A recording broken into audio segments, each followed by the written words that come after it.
disturbing. It's a lot of news that's going on. Good news and bad news as always. Right here, I'm going to be talking a little bit about this SCOTUS decision on TPS for Haitians and Syrians. Okay. Um, my main focus is what they're doing is definitely wrong, but it shows us this is the direction that America really wants to go. Yeah.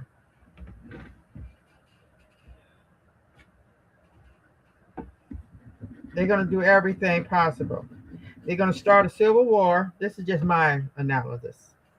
They're going to start a civil war, and then they're going to make it an appeal that all black people need to leave. They're not citizens no more. Go back in the fields. That's what they are working on. Okay. So are we going to sit around and wait? I mean, a lot of us, 30 and over,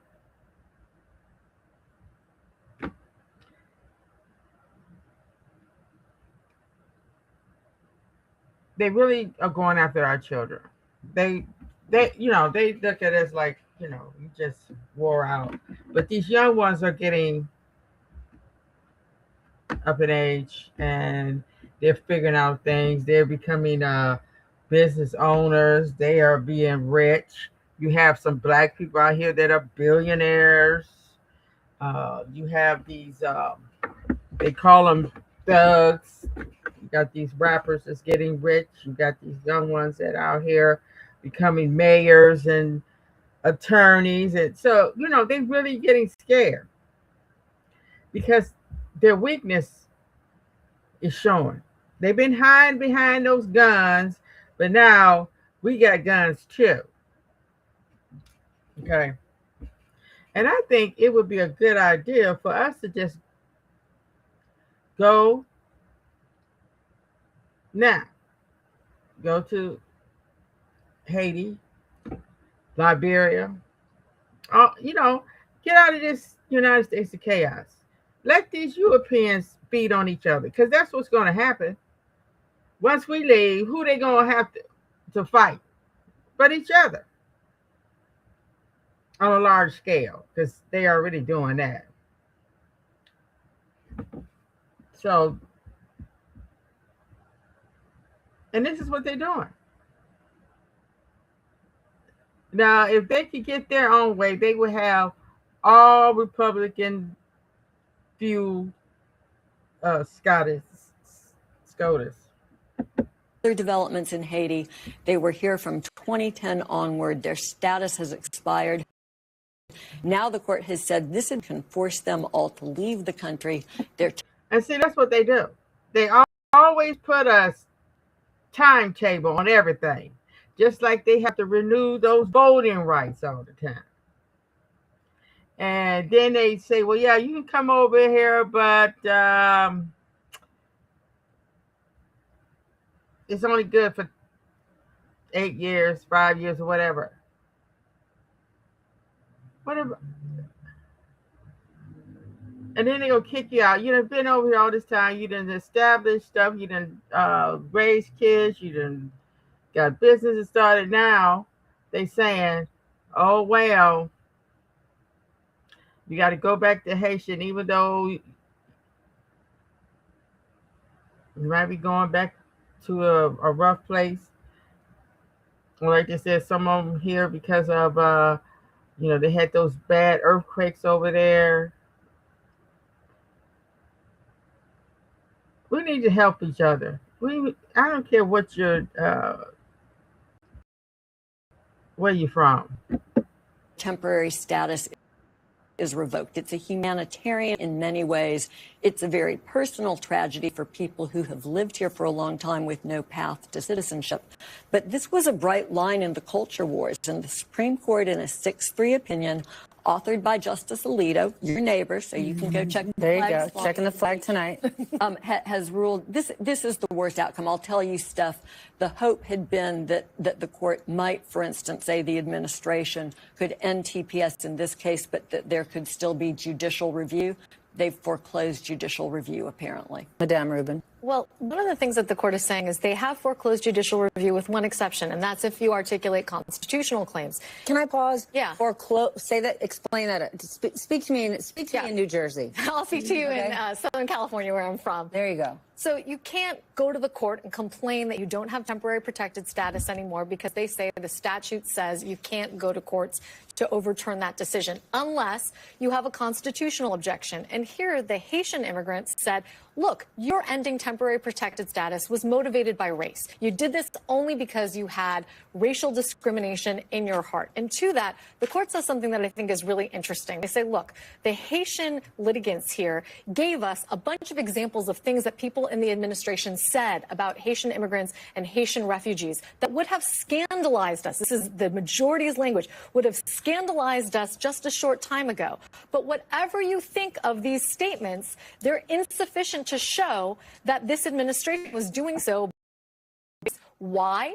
Because they say the race-neutral explanation was because this administration just doesn't like immigrants generally. And that's stupefying to me. Well, this is... They say, oh, wow. Again, stuff I'm reading from the court's... It's a shame that they have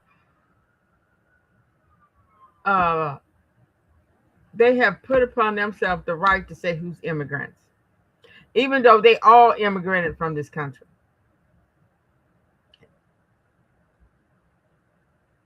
Well, they've been doing that, ever since they made Ellis Island and all those other entrants.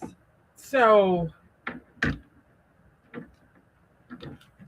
these are the very same people that will holler this country was established on Christianity. There's nothing in the Christian Bible that says to do the stuff that they're doing. It is so confusing to live here. Whether you're a Christian or not, you're still under a government. Like most places in the world, you are under a government that don't see you. They just see what's in your pants. They want you either for your sex or your money. And us, we are letting them get away with it. This is just a crying shame that, and I feel so ashamed of myself that I spent so many years not paying attention to this. And they've been devising this plan since I've been in the world. And what they do is they brainwash us. They have us looking over here, or they locking us up, or they killing us, or they got us on the street homeless and drugged out.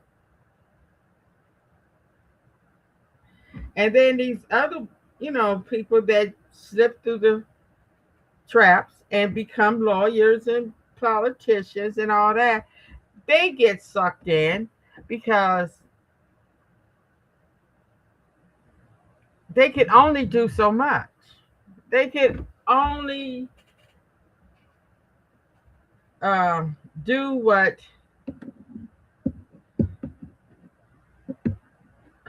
not that much, because they try not to piss off the Europeans, the white folks. They try not to piss off the black folks, because if they say something that black people don't like, they're gonna cut them off, because black people don't like to hear the truth either, and the white people don't want you telling the truth.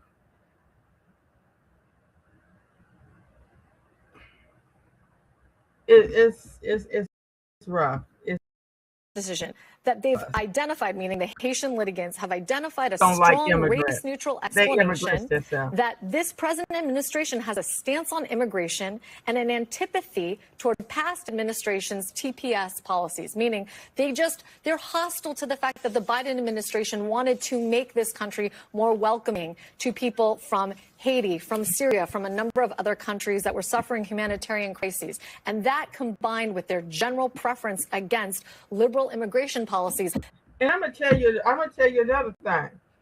I know why they don't want immigrants here. Because they come over here and the majority of them are decent. They mind their own business. They want to keep their culture. They're hardworking. And they don't want to learn about or accept their culture. They come over here, they marry each other. They're not out here being a hoochie mama or out here boosting. Like they got this new movie out, I Love Boosters. All black cast. Well, not all. Black women out there being boosters. Oh, they got a plot to it to try to make it don't seem like we just criminals, but it's still the same thing. And because I have a daughter that was supporting Trump because she don't like all these Somalians here. And she was complaining. They taking our jobs.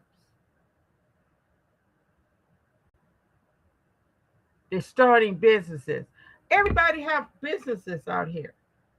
When I was growing up, most of the businesses were corner stores and hat stores and glove stores and all that stuff was owned by black people. The liquor stores, the corner stores, and all that stuff. But woke up one morning, bam! It seemed like that fast. The next day, they was all Indians, Chinese. Like, what the hell happened? And back then in the 80s, they said that they was letting them come over and giving them loans to get businesses started. But for us to get one,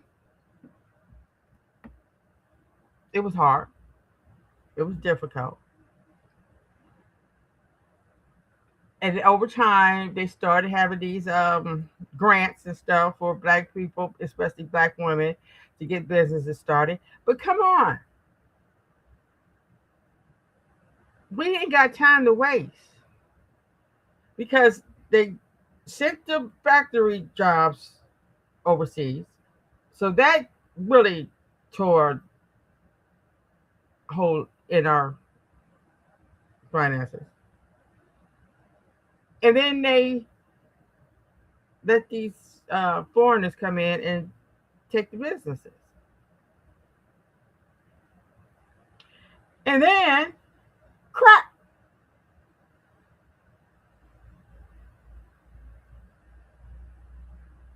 Came in. So, we are really struggling right here. But the reason why I want to really concentrate on this right now is that what they're doing to these people, they are planning to do to us black and brown people too. They want us out. I don't know if that's going to happen, but I think we would be better off if we did leave and started our own country where we could be at peace. Because I am one of those. Now, I'm not going to ever talk down on civil rights because civil rights helped a lot of people. Because it's a shame, even though they already had, it stopped the discrimination. Where I remember when we weren't allowed to eat at the lunch counters at different places. I remember that. Okay, it wasn't that long ago.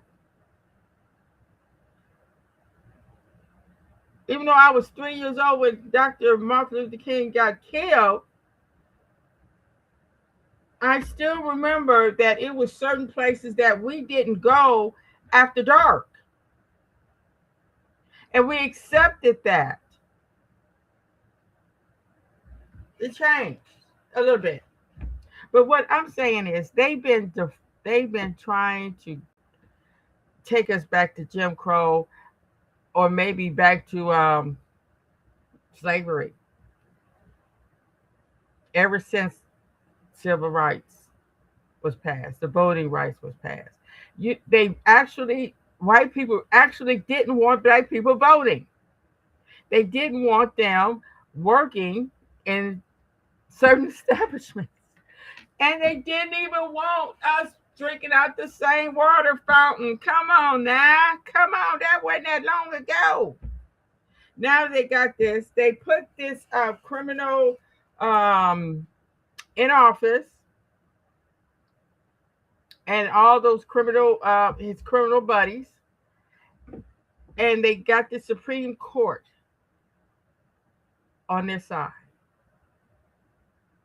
Now, this is a big deal. They are ending the protections for Haitians and Syrians. This is only the surface.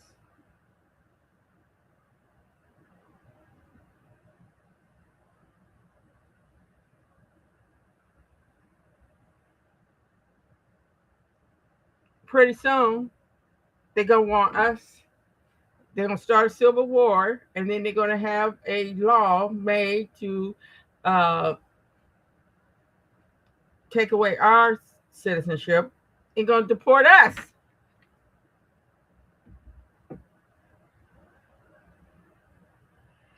If they gave me enough money to leave right now, I would.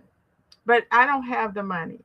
That's why I think as these leaders, these black leaders and stuff, they need to start talking to our children. Make that money and get the hell out of this country. This country has never been great. It's been a country that was made from blood, sweat, and tears. How many wars have they fought on this land? They have killed millions trying to keep control of this land. You have a good chance of being a victim of mass murder or a serial killer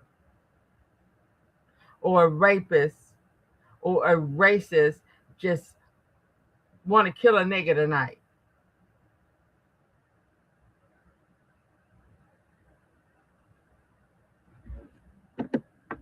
That explains the fact that they've cut this off for Haitians and Syrians, not the fact that they've got some racial animus in their heart. I suspect that the three liberals in dissent have quite an answer to that. Okay, can I summarize that? Please do. The court is saying that because there's an obvious racial animosity from the president that leads him to be anti-immigrant, he enacts policies that are anti-immigrant, and because he enacted policies that are anti-immigrant, policies can't be about race. Correct. Great.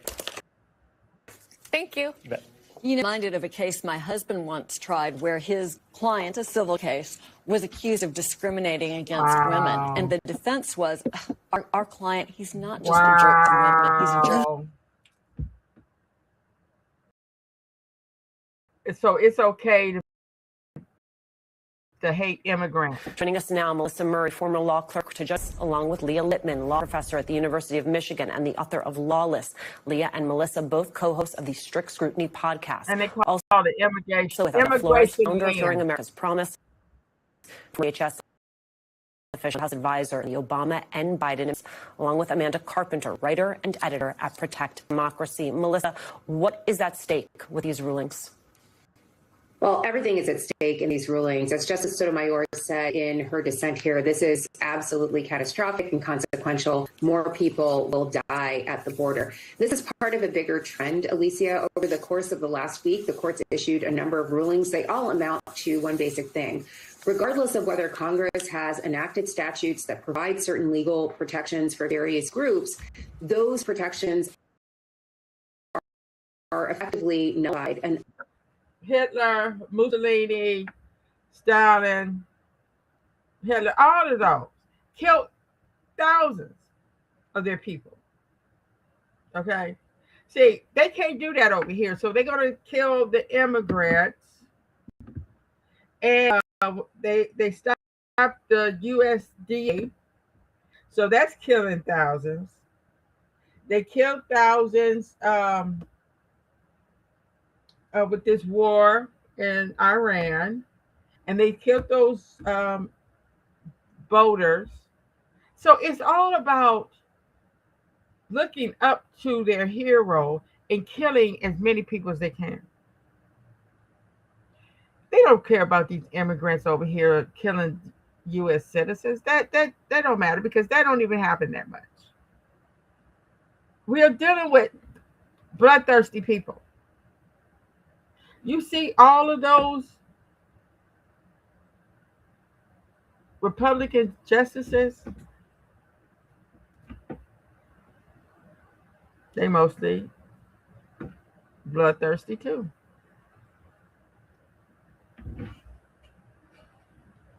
We have to start thinking about our children. Because, see, you know, when slavery was here, I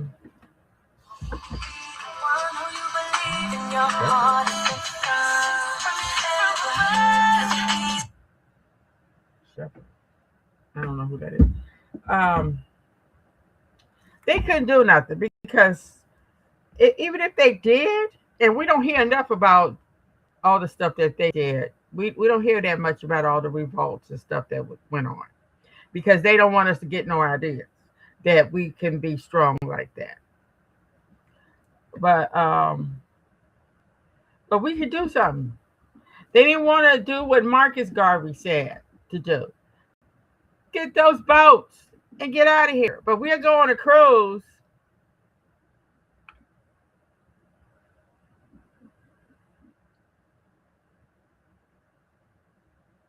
And come right back to this place.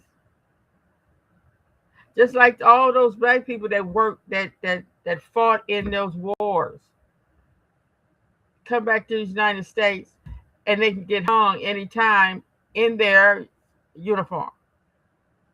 I read about this one that got blinded, still wearing his uniform, just got off the train. Now, why he didn't have a gun on him, I don't know. I don't know why we try to be so nice. But like I said, it's being nice is not going to stop that civil war that's on the horizon. Because, you know, they are provoking. They're, you know, waving the flag every day. Just like I heard about, this little girl. Well, not little girl, but this girl was supposed to got hung.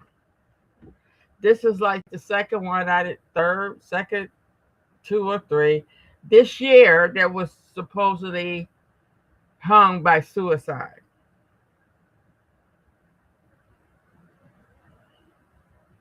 Come on now.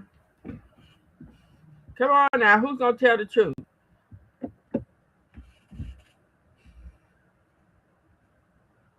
unenforceable under these courts' rulings. They are basically parchment promises. We have an asylum law that basically guarantees that individuals seeking asylum will not be turned away from the United States. That was passed in the wake of the Holocaust and the fact that we did once turn away asylum seekers from Nazi Germany, and those people died horrible deaths at the hands of the Third Reich. We were trying to not repeat those mistakes. Now the court has effectively said, if the United States government artificially imposes limits on those who may enter the United States seeking asylum each day, if you are on the other side of the border, right at the U.S. border, if you have not been admitted, you cannot go forward and seek asylum, despite the fact that those statutory protections for asylum seekers exist. On Tuesday, they issued a decision in a case involving a statute that protects the religious rights of prisoners, that those rights are not enforceable if prison officials do not consent first to be bound by those laws, which of course no prison official would do. So the court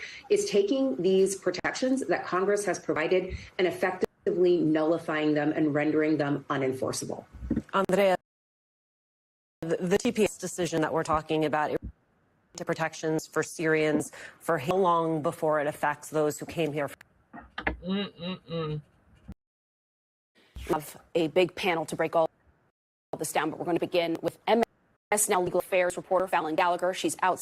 MS Now senior legal reporter Lisa Rubin and former federal prosecutor Timodayo Williams, immigration attorney Alan Orr with us as to have is found. You're there in front of the Supreme Court. I'm going to go to you first to break down what this ruling on temporary protected status means.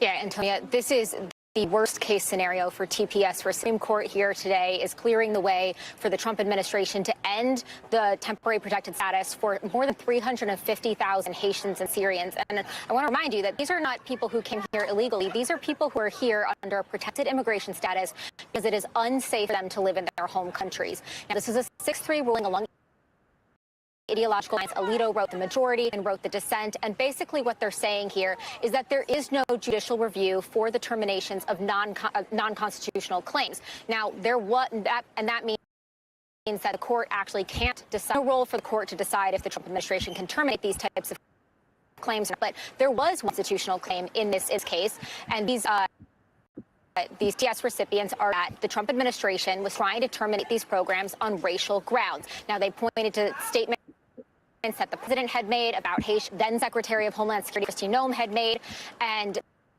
the court is saying that because the Trump has reviewed every single termination that has come up thus far, there is no racial ground. But I want to read very briefly from this ruling because Justice Alito writes in the majority, viewing all relevant evidence, we conclude that MIO respondents are unlikely to prove that race was a motivating factor in the decision to terminate Haiti's TPS designation. It follows that they are not entitled to interim relief on their equal protection claim. Now, okay. We all know that. Just like we all know, did nobody go and cut that reflecting code? But what can you do?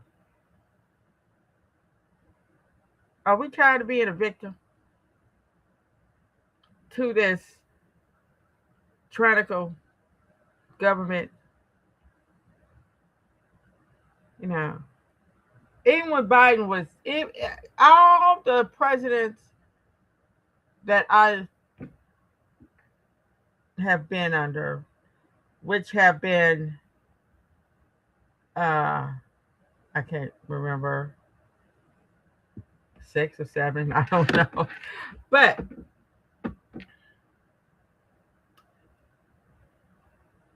there was always respect for law.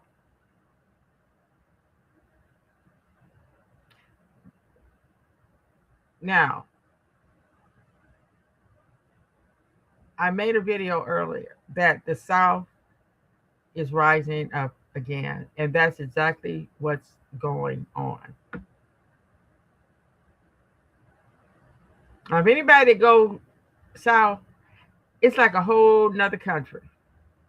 They're different from the North in every way. The South is rising up. And I tell a lot of people that really If you look at it, South, I think the South won. In more ways, just like this Iran and this in the United States thing going on. You have the United States claiming they won, but Iran like, no, you didn't. That's the same way it was with here the Civil War. The North claimed they won, but the South was like, no, you didn't. But we're gonna let you have it. And just like the Irans, they still got their power. They may have lost some people, but they ain't gonna forget what we did. Just like the South didn't forget what the North did. And they are going to get their revenge. And that's what they're doing. Because remember, we can't forget that when black people got the right to vote, they was Democratic. They was right. They was voting Republican. Ain't that something how we went from being a Republican to a Democrat? And now the Republicans are, oh boy. See, that's what I'm saying. We have to make education our priority. And we have to get these kids off of this social media and off of these games and start preparing them for this civil war that is about to come.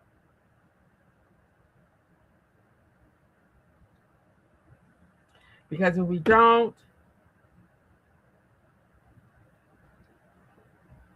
when the South rises up and try to take over, we are going to be in, because we have been very, very weakened. We've been weakened with the factory jobs leaving, and then those foreigners coming and taking the businesses, and then crack. So we have to get back strong because we're still dealing with crack babies that had babies. Nobody's talking about it.